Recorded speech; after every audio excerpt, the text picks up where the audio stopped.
Hey, I'd like to welcome you to another episode of Mission Matters. My name is Adam Torres, and if you'd like to apply to be a guest in the show, just head on over to missionmatters.com and click on Be Our Guest to Apply. All right, so today is a special episode. We have Jennifer Sutton on the line. She is the CEO and founder of Bright & Co. Marketers and Orange Whip, and also host of Hello Chaos podcast. And also, wait a minute, upcoming author in one of our upcoming books as well, which I'm so thrilled to announce and welcome Jennifer into our Mission Matters community. Jennifer, just first off, your intro is getting longer and longer every time we do this, and welcome to the show. Thank you, Adam. I'm so excited to be here. I appreciate the opportunity. Oh, well, I love having a fellow podcaster and marketer on the show because let's just say I'm not going to make you do all the work, but you're seasoned. Yeah. Well, we'll start this episode, Jennifer, the way that we start them all with our Mission Matters Minute. So, Jennifer, we at Mission Matters, we amplify stories for entrepreneurs, executives, and experts. That's our mission. Jennifer, what mission matters to you?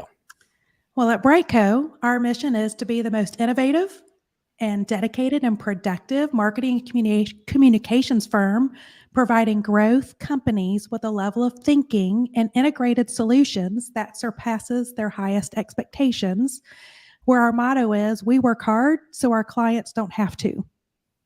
Yeah, it's great. And love bringing mission-based entrepreneurs and professionals on the line to share their mission, really what gets them fired up in the morning to get out of bed and to go out there into the marketplace and world and make a difference. So just to get us a little bit further into your story, how did you get started into being an entrepreneur really and kind of going the marketing route? How'd that all start for you? Well, after years of working at different ad agencies and marketing firms, I've worked on big established global brands. I've worked with smaller and startup brands, but really helping companies of all sizes and types across various industries, really developing kind of brand strategies and marketing solutions and campaigns. But I kind of got tired of that traditional advertising agency model back in 2013, and I ventured out and started Bright Co. as a full service marketing and ad agency that was founded with the idea that we can help companies of all shapes and sizes in a better way. Yeah. And I love that you've had this experience of, working for the large companies and then going out and starting your own. Because I feel like a lot of, entrepreneurs, even would-be entrepreneurs out there, which not saying there's anything wrong with corporate America, but just in general, some people have that feeling. They're in their position when they're in the corporate gig, and they're like, maybe I want to go out, maybe I want to do something else, or they want to hang their own shingle, or for whatever reason. Right. And some people kind of sit on the sidelines maybe a little bit too long, or maybe they just don't ever get over that edge and just kind of like go out there and do it. What do you think maybe some of the difference maker was for you that actually brought you to like, I'm going to go do this? Yeah, well, it was, I got frustrated with the business model of that traditional ad agency kind of workup. And companies and brands are only successful if they address an unmet need, right? They're solving a problem. And for us, it was that need for adopting a scalable service model with access to high caliber, vetted and experienced team. So, like I said, I spent 25 years on the agency side, really, with big brands, watching how things work, what doesn't work, and those proven methods and systems for building better brands. And that's really what the model is. It's kind of how do you take a group of really high caliber, experienced people combined with those disciplines for better integrated marketing communications plans and really better digital footprints. That was the problem we were solving. Yeah. So I want to stick in the early days just a moment or two longer here because, after you make that leap, I'll tell you on my end, like when I went out to be an entrepreneur, I didn't even know I was going to be an entrepreneur. Like I was scared. It was scary for me. It was scary for me too. No, how was it for you? That's what I'm getting at. How was your experience? It was, and I'll tell you a little bit of, I had never thought, like, I wasn't ever one of those people that said, "Oh, I'm gonna own my own company one day." That was not Me me. neither. So, I was an accidental entrepreneur Mm, of I got frustrated with the traditional model. I ended up just leaving the agency I was working with because I was working 90 hours a week. mm, I have 4 children. My youngest was 2 at the time, and when I asked the company of like, what is this for? What is this for? yeah. Where's my path? Why am I working this hard?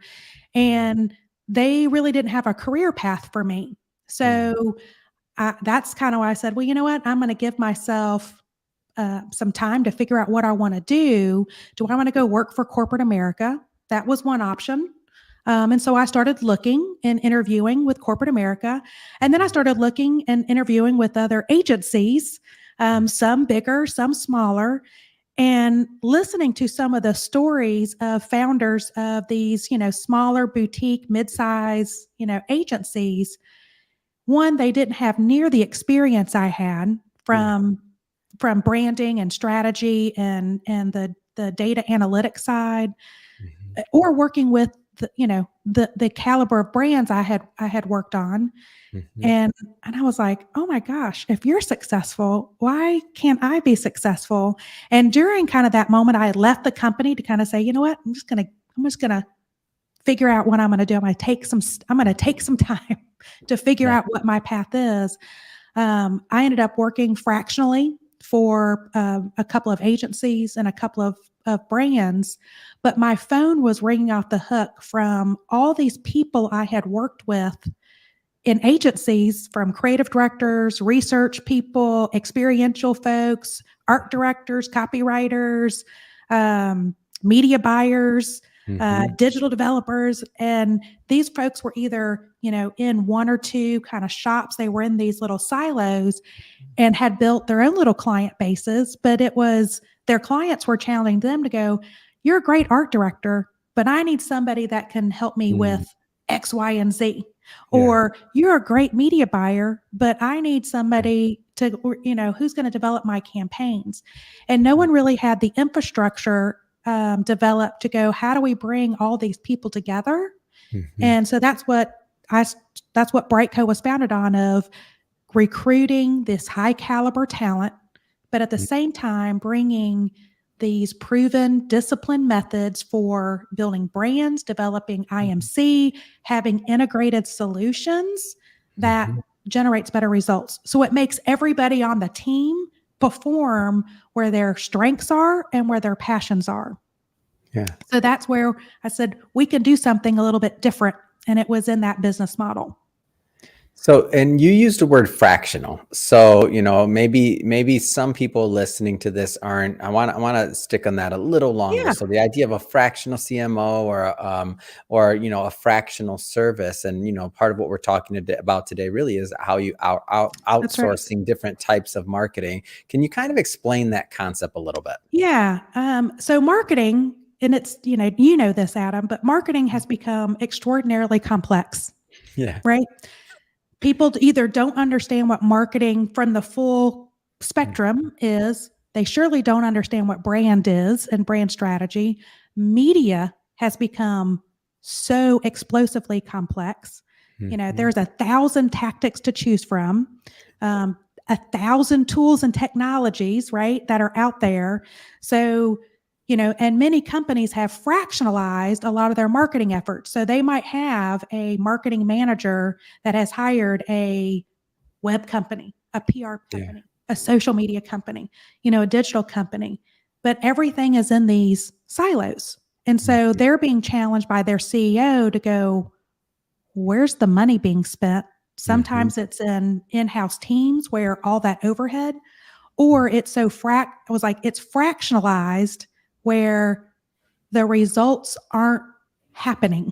mm, And that's where a model like us that we come in, because we're one, solutions agnostic, and we're yeah. media conversant, meaning we aren't selling a templatized solution. And we're not if you go to a digital firm, what are they going to sell you on? Yeah. digital. If you go to an SEO firm, they're going to sell you only on SEO. You go to a social media firm, are they just organic creation Yeah. of content, or are they also helping you look at holistically, how do you build your communities through a combination of the organic and the paid? And then are you sacrificing that time, money, and resources for another solution that could be generating other results for you? Yeah. So we come at it from a holistic solutions perspective. And that's where we find that most businesses that we work with prefer that full service kind of fractional support, because it's the best way to achieve the results for that company. Because, we're a fractional CMO, right? So we come in as that big picture thinker, the sense maker, the illuminator around what is going to drive your brand. And then we can tactically execute along those different activities, but not in a silo. They're integrated, which is, again, that's the change maker, right? Is to make sure those things are being looked at and being measured from a more strategic perspective. And oh, go ahead. And what I see is really this complexity that you're talking about in marketing and advertising and media. Right. This complexity is something that I think it's pretty much antiquated the old thought process of when once you have enough budget, then maybe you hire someone in-house to do your social media, and like they're going to be the kind of jack of all trades. We have just enough to hire one person, so they're going to do the social media, they're going to do the email marketing, they're going to run our ads, they're going to do all these things like that. Like none of it's performed that's well. not possible anymore. No, like it's not. So you bring that up. So let's just talk about outsourcing for a moment, or let's talk about what are your choices as a founder, whatever size of your enterprise is, right? Whether you're startup or you're scale up or you have 5,000 employees, right? What's the bigger picture of your staffing philosophy? So every employee on average works 1880 hours annually. So if you hire somebody full-time, that's how many hours they need to be performing their defined tasks. That's based on them working 40 hours a week, minus 10 national holidays, 4 weeks of vacation, 2 weeks of sick time, right? That's where we get that 1880. Finding great marketing people in these different and complex disciplines is very difficult. Like you said, there is not a jack of all trades. There's not. Look, if I would have staffed my entire company with those people. Absolutely. We have become, for a large part, we're all specialists. I mean, even when I look at and interview people for social media, we've got great social media content creators, but they might not be great community builders. We've got great community builders, but they're not good content, creators. Or in digital media, people are either great at SEO, but they have no idea how to do CRM and drip marketing and email marketing. Those are all specialists. So, when you think of finding all that talent, it becomes really complex, coupled with the overhead expenses of, not only do you have to fill that 1,800 hours of defined tasks, but then you have to pay for the tools, the technology, and all the equipment for those roles. So if you're a manager, or if you're going, how do I staff this? You also then have to go, what's that career path? What's going to be their performance? Who's going to manage this person? Who's going to evaluate what they're doing? Is it the right thing that they're doing? Where's the strat? Because I think that's where we gain from our clients is we focus everything. There's a strategic point of view. There's a brand point of view. And that's where, I call it the magic happens. But, as an owner or a manager, you're going, how in the world am I going to manage these one or two people, 1,800, 3,000 hours on tasks that I'm not even familiar with, to be able to provide that guidance and that evaluation to make sure that they're successful. And so I'm getting every dollar value out of that person. You know the rule of thumb, Adam, on being an entrepreneur and a founder. For every dollar you spend, they need to come back in cousins, right? Yeah. So you have a $60,000 or a $80,000 salary. You Mm. multiply that by 2 to take care of their overhead, their benefits, all the Mhm. other expense of their vacation time and their sick time and all that. So now it's $120,000. Well, Mhm. are they going to generate $300,000 in revenue to your bottom line? And Mhm. a lot of owners and CEOs or managers don't really think of it that way, but they should, because Mhm. marketing should not be an overhead expense. It should Mhm. be a revenue generator. Mm. And so our model is we take all that headache away. Yeah. We manage towards activities. We manage towards the results. What is the return on ad spend? What is the return on investment? Or what's the return on equity? So we alleviate all that pressure to fill those 1,800 hours. No oversight and task management, nobody to Mhm. work around vacation times. It's really just take that pain away. It's less risk and it's less overhead cost to that company. Mm. So for the price of 1 to 2 FTEs, you get a team of specialists that Mm. understand brand building, brand storytelling, a fractional CMO looking at things from a strategic point of view, and oversight at a tactical level. Mm. So that is kind of our one, as we call it, the one-stop shop for branding, marketing, public relations, Mhm. advertising, but in an integrated way. So Yeah. that's And our model. when I look at, like, so let's just say that all of the hurdles that you just mentioned, that Mhm. let's just say somebody's watching this and they're like, "Oh, well, we have that. We can do this. We can do that."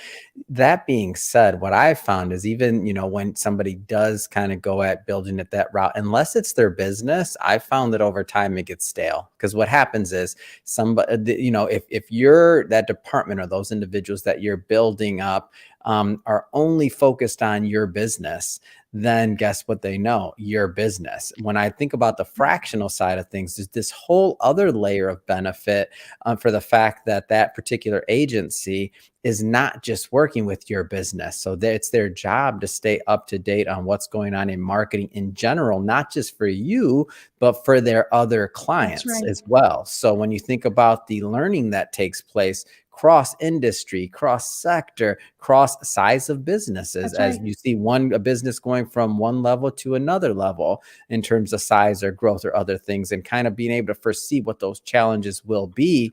Right. Unless you're working with an experienced marketer, even your internal staff won't know, assuming you That's have them. right. That's right. That's right. I mean, Yeah. when a lot of folks don't realize marketing is both art and science when you Mm. break it down, right? My background is in that research design, Mm. understanding buyers' attitudes and perceptions, Okay. media consumption behaviors, the data to properly plan and buy media. Mm. Um, that also is the science side of those proven disciplines and Mhm. process for building brands and brand strategy. That's the science side of marketing, right? Mm. That usually sets the foundation for great creative. And I've worked with some of the best creative minds out there. Mm. And from that, I really understand.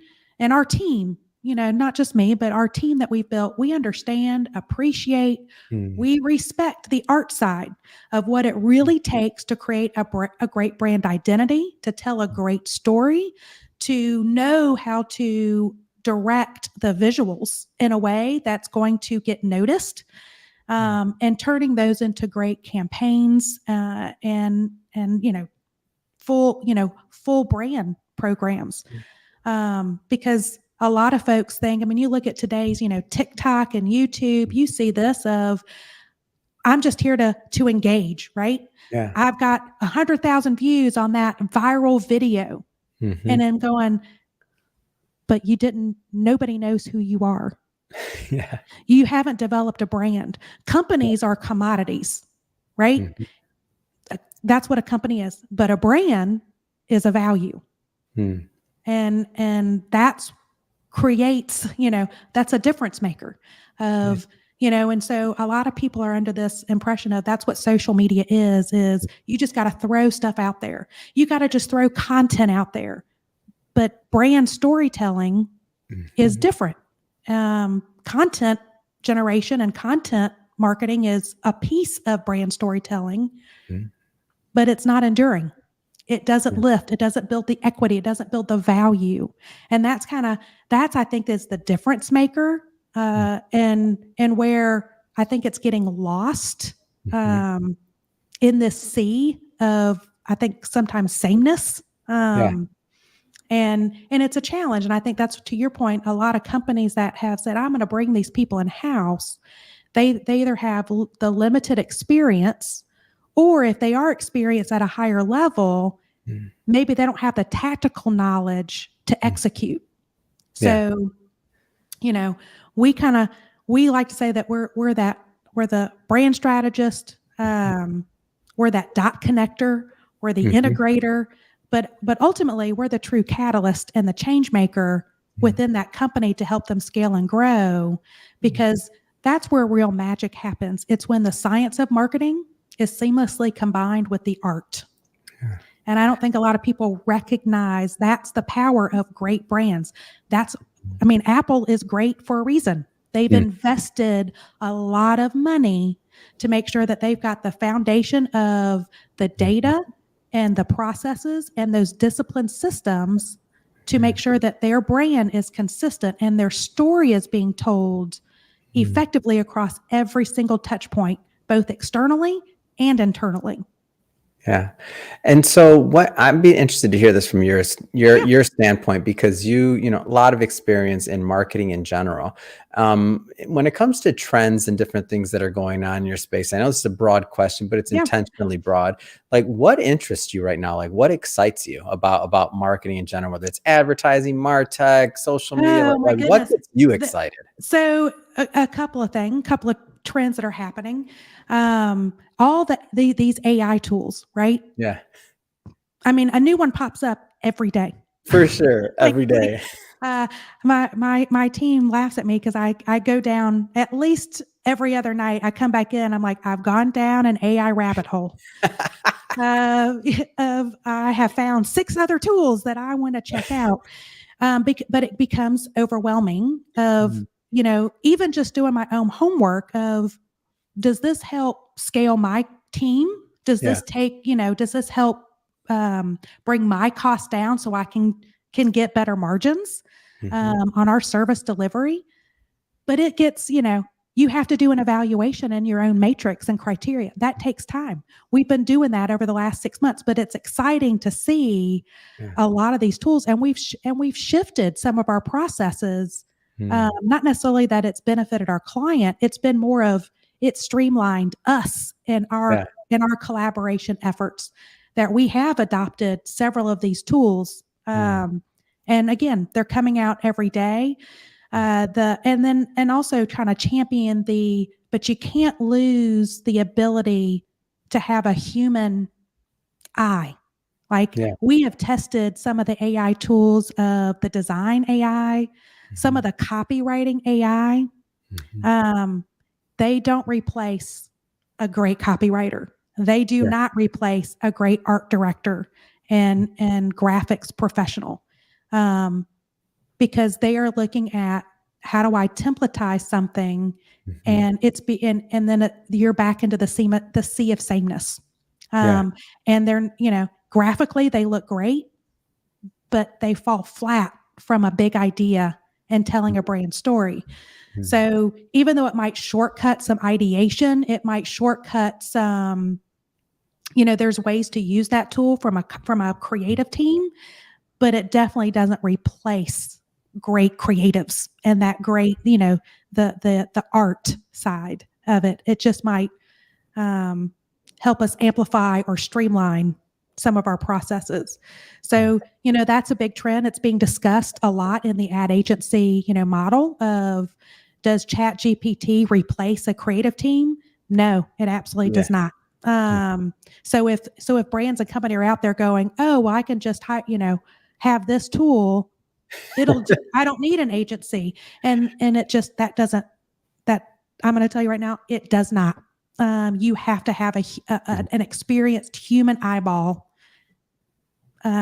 editing, enhancing, elevating that. Yeah. The other trend is interesting, because I'm like, 30 years on the media side, Mhm. watching the trends around linear TV Mm. and streaming and the AVODs and how is that all going to play out? And the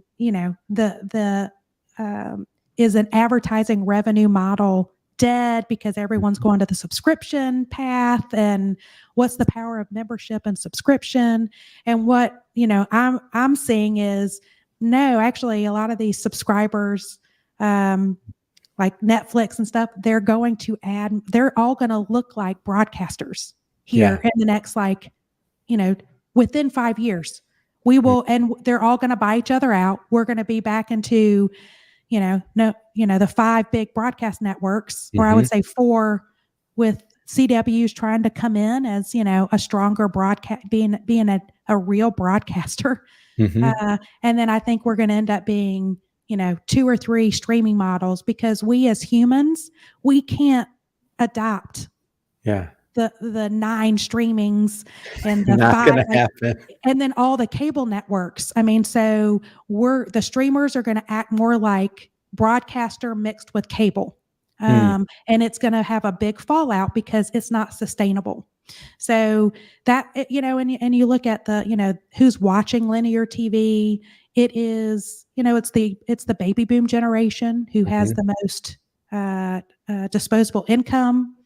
Mhm. They're still watching linear Mm. TV.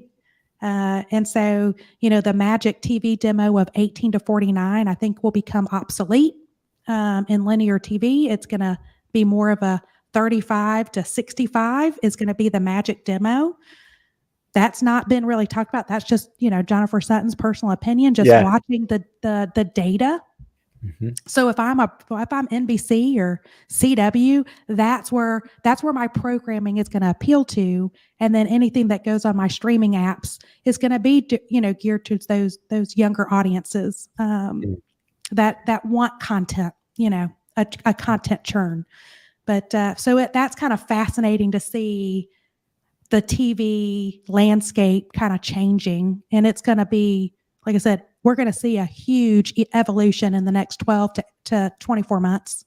Mm. Um, and then I think social media, we will always see that evolve along with that. I mean, look at, 3 years ago, it was all about just, push out content. Now it's become more, well, content, it's about just getting attention. And I think Yeah. that's where I think it's going to evolve, that people go, oh, well, brands do matter.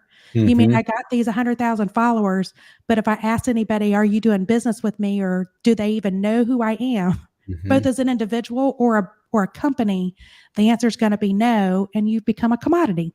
So I think we'll start seeing even the social kind of change up a little bit to be more brand focused.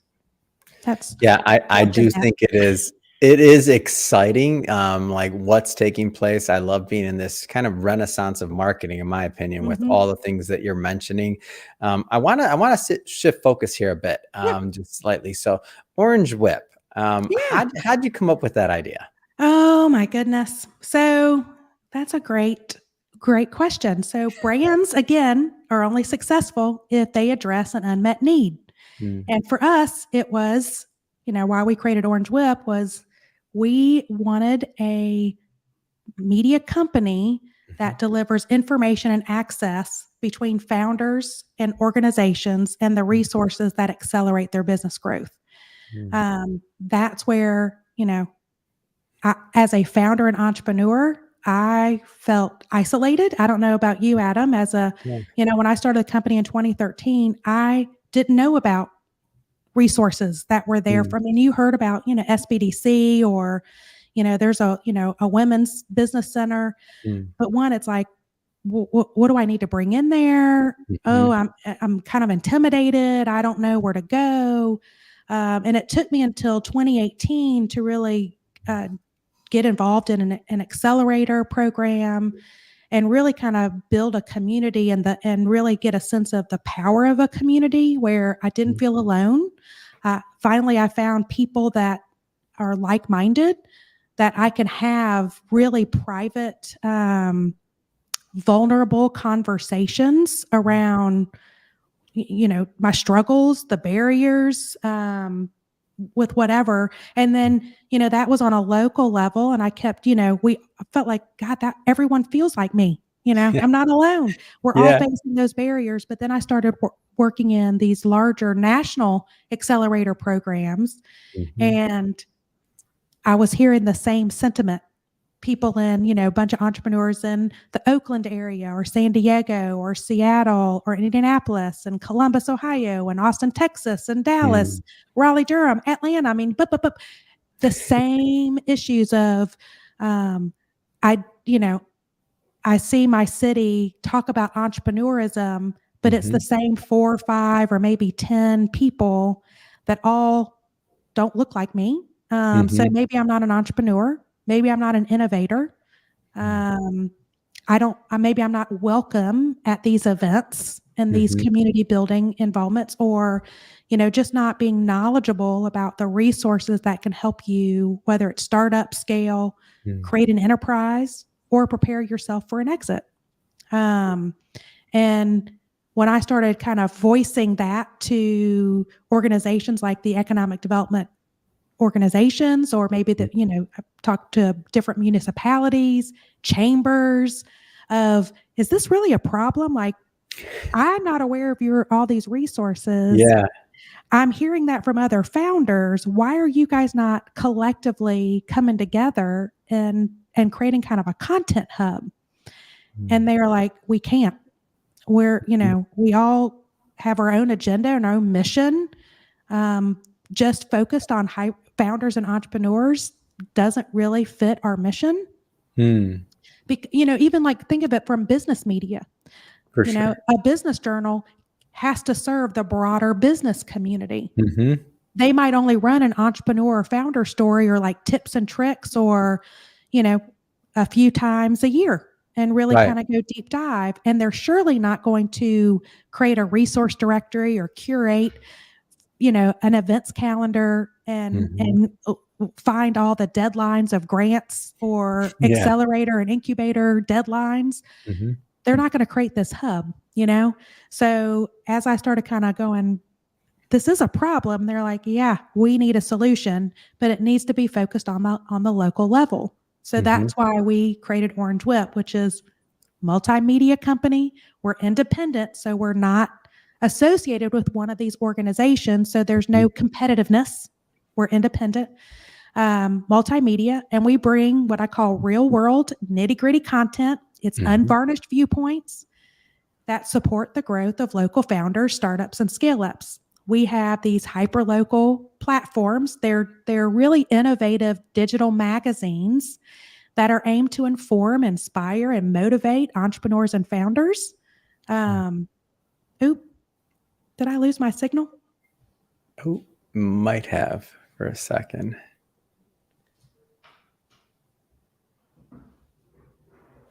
Oop, hold on. Mhm. I don't know if it was my, And that's the beauty of live. We'll edit this one out was too. it? Okay. Okay, here we go. Oh, there we go. Hold on. Am I back on? There we go. There Oh, we go. no. Press camera hub. Do you have to do? Okay. Okay, we're back on. Awesome. All right. Where do we start? Oh, Oh, no. We're back off again. Press run camera hub. That's what it's saying on the screen. No signal. Hold on. Checking our all good. wires. So this is semi-live because you're going to edit it out. Sort of. No, we will. We'll have another version of this where my team will do Oh, the there we go. editing and That's all the what it other is. good Whatever stuff. that is. When you're clicking that.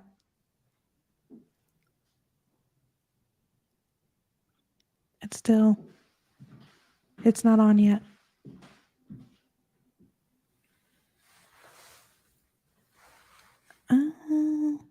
Am I supposed to click something? Okay.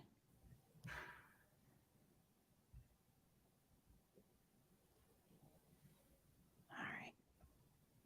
Hold All on. good. All So are people hearing us live right now? Go ahead. And she went Yeah. dark.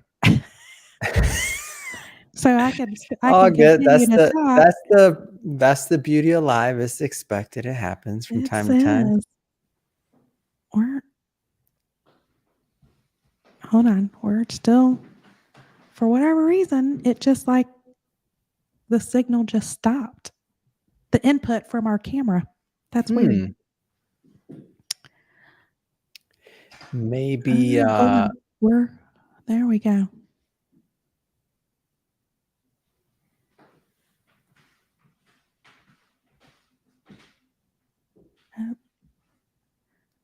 Do we just need to switch to the laptop camera? Hold on. all good. Bizarro. See, these are things that we'll have to troubleshoot if this happens to us tomorrow. You just switch over to that? Yeah. All right. We're going to switch cameras. Real time. Come on. Here we go. There we go. Now you get a wider viewpoint of the. I'm in. I'm in. It works. Now we're here. All right. Where do we stop? Last thing you were saying was that it was really a hub, and that the other individuals, like you're independent, you're not to one organization, because the idea is that there's no competition there in media or anything like that, but you're really just creating a resource that others can use. That's right. It's a part navigator, part guide. We're storytelling. We're telling actually more diverse stories, whether it's race, gender, or industries, because that's what we find when we go into markets. If there's another media, if there's like an innovation media outlet, they're doing more breaking news of, hey, these are the people that just got money. Yeah. And they're leaving out innovators across way different industries and spectrums. They're only kind of highlighting who got VC money. Yeah. So that was our mission. It's we're exclusively serving founders and entrepreneurs so that we help at the local level to help them scale and grow. And a part of that is, part of our multimedia platform. It is, like I said, it's an innovative digital magazine that has, articles and stories, but it also has a resource directory that we've curated. So in each market, we're in 3 markets: Greenville, South Carolina, Columbia, South Carolina, and Charleston, South Carolina. There are anywhere from like 70 to 80 resources that we have put in our resource directory. And then we have curated across 15 to 20 different calendars in each market.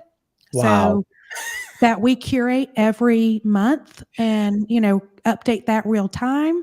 We send out a weekly newsletter that's like, here are the deadlines of, here are events you need to be a participant. But hey, there's, these are grant deadlines, or these are incubator deadlines to sign up. So trying to make it as a one-stop shop, that content hub, that we're also pushing out that content through social and through email on a weekly basis, so that they don't have to go and chase down and go, oh, I wasn't aware of that from the chamber.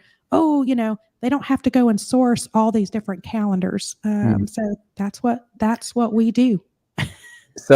So Jennifer, I cannot let you off this show without you talking about Hello Chaos. Yes. So like, how did the idea come about? Like, I want all my audience to go check it out, by the way. Everybody watching this, listening to this, like, definitely go check out Hello Chaos podcast. But how did it come about, and what's the vision? So the vision is, it's really, again, it goes back to that bigger mission of Orange Whip, of how do we serve founders and entrepreneurs? How do we inform them? How do we inspire them? How do we motivate them? And as you know, in this day and age, it's in multimedia. So we wanted to have a way that we could talk to other founders Mhm. in a more intimate conversation, and we're exploring the messiness and the chaotic minds of founders and entrepreneurs, and really having what I find are very vulnerable conversations. Mm. Our executive editor, who's a co-host of ours on the show, Mhm. she came from the business reporting side, and she's like, nobody's going to want to have that conversation. She's Mm. like, they're going to be guarded. And that's what you hear on a lot of other podcasts, like, Yeah. CEO mindset, blah, blah, blah, blah, blah. And ours aren't, for whatever reason, I don't know if it's because it's founder to founder conversations. Mm. We're curious of like, Mhm. we call it, our tagline is where aha meets oh shh. So and it's kind of finding out what are those aha moments in Mm. your journey. What were those crap moments Mhm. in your journey? Sometimes it's where the oh crap is where aha is born, and really kind of uncovering those secret sauces versus just hearing, well, I had a process and I did it. We're actually going Yeah. deep down and going, tell me what that process was, Mhm. because you might think that's something that's novel, like a novelty, but it could make Mhm. somebody else have an aha moment. Yeah. Because we are, we feel like we're alone, and sometimes we feel like even just the smallest thing won't make a difference in somebody else's journey. And Mm. what we found is it does. Mm. And so how are we amplifying, those viewpoints, you know, kind of like your mission, but it's in a way of how are we sharing that information so we help people accelerate on their journey. But Mm. we're weekly. We're on all podcast platforms. So, our favorites are Spotify and Apple. Mm. But you can also look at it if you go to Orange Whip for WIP.com. We also have both the audio and the video Mm. that is hosted all of our episodes. We're recording our 43rd tomorrow. Wow, amazing. So we're excited. That was I don't know about you, but everyone was kind of warning us of, oh, do you really want to get into podcasts? Yes, you do. Um, and it was, you gotta stay with it. You gotta stay consistent. And what we found is a lot of the entrepreneurs and founders who are consuming our media, Mhm. whether it's the online magazine or Hello Chaos. Um, and I'll talk about the name in just a second but it's, they're like, oh, finally a local fast company, right? Or Yeah. a local version of Wired, but just Mm. digital with the ability to have that audio and video Mhm. connection of storytelling. Um, but yeah, Hello Chaos was funny. That when we polled several thousand entrepreneurs Mm. of across the country of if we could create something locally for them, what would they want? They mentioned, podcast came up, Mm. but they wanted an uncluttered format. They wanted storytelling. They wanted Mhm. real, agendaless Mhm. information. They wanted a content hub. But, we also asked, like, what are words, if you described entrepreneurism and being a founder, what Mhm. words come to mind? Chaos came up a lot. But what we found was it's not, chaos as far as like, it was, come on, welcome. Yeah. We got to organize this chaos. We got to Yeah. welcome it. It's so, Hello Chaos was born out of that sentiment. Mm. Well, well, congratulations first off on Well, getting over 40 episodes in. I mean, that in itself is an accomplishment. And for everybody watching this, I always tell them, it's good to hear from somebody else, but I'm like, yeah, start your podcast, write yeah, your book, get your story, get your message out there, because like we need you out there. We need that's more right. content creators. There's not enough people out there, in my opinion, doing interviews. and getting messages from founders and others out there. Like Jennifer can only do so many interviews. I can only do so many That's right. interviews. Like all the individuals out there that are out here trying to help others get their message out there. Like it's about paying it forward. It's about building a That's community. right. There's so much more into podcasting and writing a book and getting your story out there than just, how many downloads or how many listens, or That's right. like you're creating content, you're providing a service, and really you're uplifting the entire entrepreneurial community. So again, over 40 episodes in, big shout out, and I'll Yeah.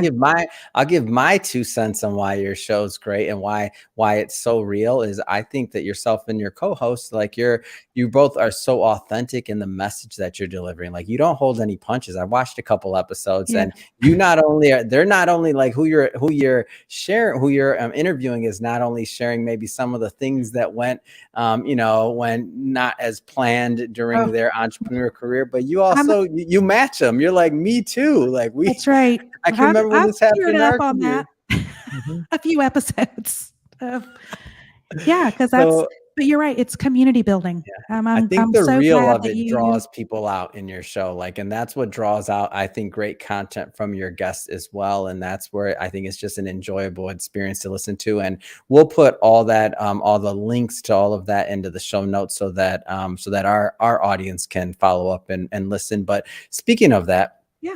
if somebody is watching this, Jennifer, and Mhm. they do want to follow up, they want, whether it's about Orange Whip, it's about Brightco or Hello Chaos. I mean, just in general, how do people follow your story, your brand story, and how do they really connect? Yeah. So for Brightco, you can go to our website, and that's brightcomarketing.com. Excuse me, brightcomarketers.com. I'm going to get kicked by my producers like, Jennifer, you should know the URL. And then Orange Whip and Hello Chaos is under one, umbrella, and that is Orange Whip, WIP, because that stands for Work in Progress. Mhm. .com. So you can, if you want to be a guest, go to the Hello Chaos page Mhm. and send us a note. If you want to follow me, I'm LinkedIn and Twitter are kind of my two, Mhm. go-tos, but I'm JJ Media Maven on Twitter. I've had my Twitter handle for a long time, and I'm I think it's from 2007. So All just, good. it's kind of corny, but yeah, my nickname is JJ, and then LinkedIn, it's Jennifer Johns Sutton is my handle. So connect with me there. Love to share information. And like I said, I'm a tweeter, so you can follow me, and we'll have some good times. But yeah, hello, Fantastic. but orangewhip.com or hello or brightcomarketers.com is the best way. Perfect. And we'll put all that information in the show notes so that our audience can check it out. And Jennifer, I cannot, first off, it's been great having you on the show today. We intentionally didn't go too far into the book today. This is just a little bit of a teaser for the audience. We just want everybody to know how great you are in the work you're doing, because we will be bringing you back on the show, of course, when the book is live and out and published. Because why? Well, number one, we want to do a deep dive into your writing. But number two, hey, we're publishers too. Like, we want to sell some books too. So That's right. my audience already knows I'm not shy. We're okay with selling books. So That's right. that being said, speaking of the audience, by the way, so if this is your first time with Mission Matters or engaging in an episode or our content in general, we're all about bringing on business owners, entrepreneurs, executives, and experts, and having them share their mission, the reason behind their mission, really what gets them motivated about making a difference in not just the business world and marketplace, but also in the world. And if that's the type of content that sounds interesting or fun or exciting to you, we welcome you. Hit that subscribe button, because we have many more mission-based individuals coming up on the line, and we don't want you to miss a thing. And Jennifer, really, it has been a pleasure. Looking forward to the next time we get to work with each other. Same here, Adam. I had a lot of fun. Thank you.